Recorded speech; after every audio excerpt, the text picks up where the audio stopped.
The recent stock market rumpus has been set off in part by fears that a tight labor market and quickening wage growth are a foretaste of higher inflation and interest rates.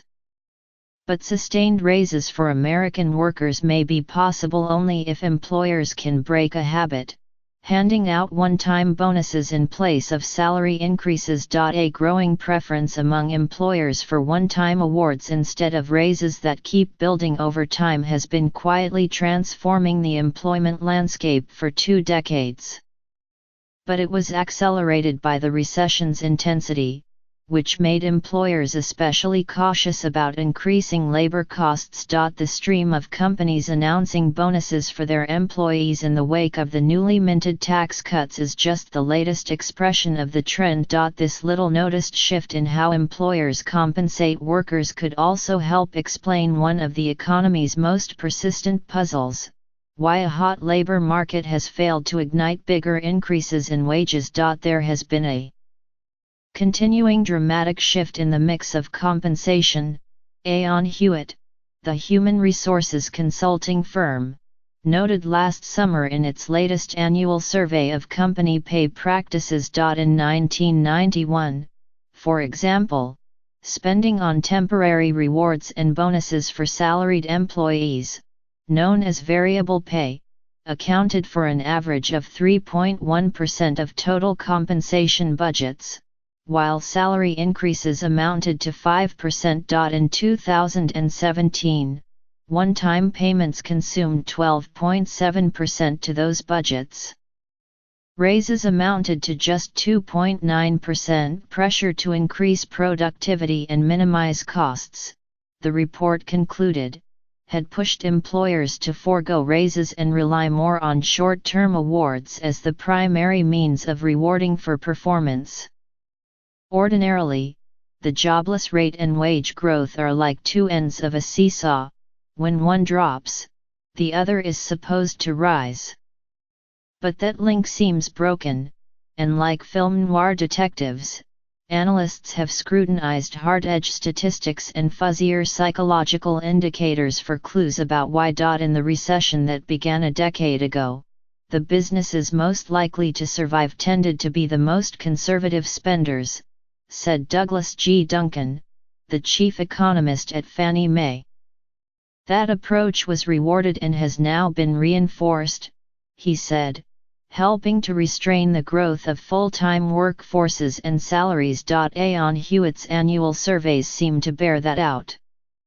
The practice of spending more on variable pay than on permanent raises took root in the 1990s, when growing competition from abroad increased pressure on companies to keep a lid on prices and production costs.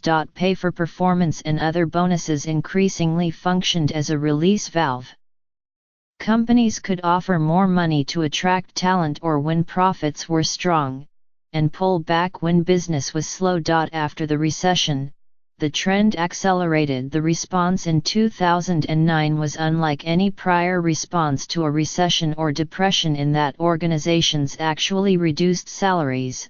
They didn't just freeze them as a means of allegedly avoiding greater layoffs, said Ken Abbas, a partner at Aon Hewitt. I think there's been a lesson learned from that. That lesson: stay nimble. The recessionary hangover encouraged employers to avoid adding fixed costs and to be as flexible as possible in staffing and compensation.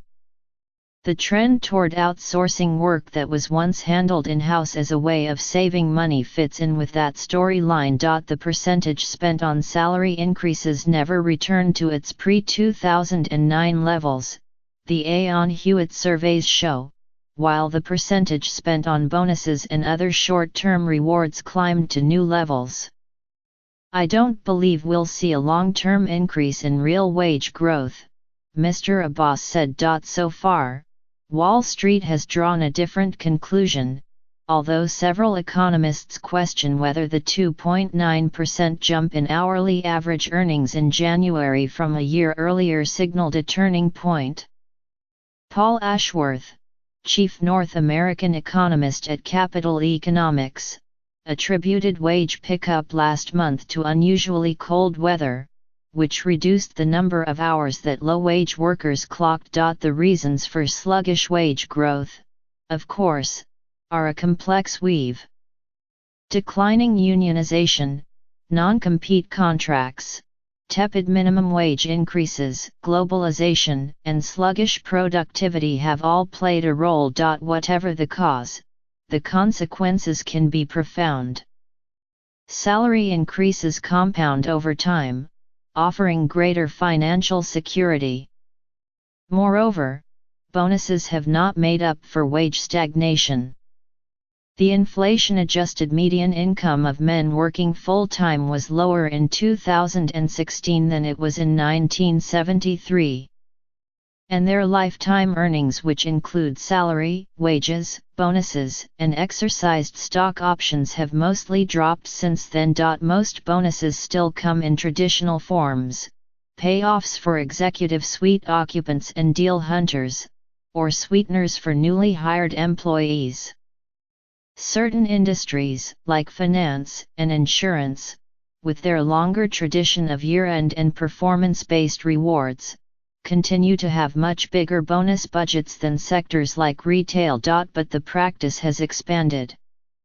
In 1991, fewer than half of companies that Aon Hewitt surveyed had a broad-based rewards program. Last year, 88% did. It's now widespread across all industry sectors, even some that were holdbacks such as utilities, healthcare, not-for-profits, and government, Mr. Abbas said. Salaried workers, rather than hourly wage earners, remain much more likely to be the recipients of such extra payments. In tracking compensation, the Bureau of Labor Statistics does not differentiate between hourly workers and those on a set salary. Still, Jesus Renan, supervisory labor economist at the Bureau, said, "You can see in terms of percent of compensation there is an increase in these bonus components." In March 2004, bonuses accounted for 1.6% of total compensation, including wages, salaries, and benefits. In March 2017, they accounted for 2.6%. The wage and salary share of total compensation budgets fell by nearly 2% over the same period. If given a choice, most workers would take a raise. When Aon Hewitt asked 2,079 American workers in a second, newly completed survey what they would like to see their employers do with their tax cut windfall, 65% chose a pay raise, twice as many as any other option, including a bonus or a 401(k) contribution. To Keisha Gower, a passenger service agent for Envoy, the air carrier that was previously known as American Eagle and is owned by American Airlines, welcomed her recent $1,000 bonus, which the company credited to the new tax structure. She is much more concerned, however, about her base pay week to week, a subject of long-standing contract negotiations. "It was appreciated, but it doesn't fix the long term," Ms. Gower said of the bonus. "We need a livable wage that we can support our families off. A lot of employees qualify for government assistance," she added. "Some have to work 60 hours a week to make ends meet.